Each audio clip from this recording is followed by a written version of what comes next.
Mon nom est Thérèse Boucher. Quand j'étais jeune, mes parents ont déménagé à Farnham, donc c'est là que j'ai fait mes études en général. C'est aussi une petite ville des cantons de l'Est. Mon père avait un commerce, il était surtout dans la restauration. Je suis allée étudier à Sherbrooke parce que j'avais une tante religieuse à cet endroit-là. Alors c'est ce qui m'a attirée à Sherbrooke. Et là, c'était une école normale. Donc une école normale, c'est pour former des professeurs.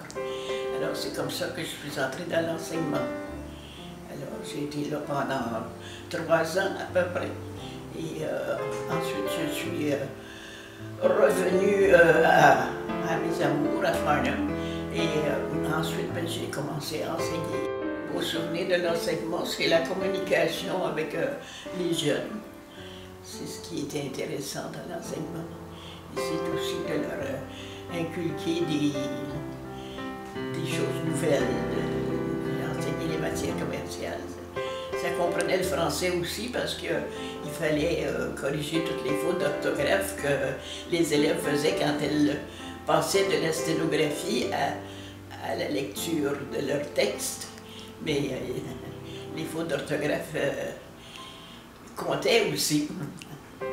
Alors, j'ai beaucoup aimé le français en général.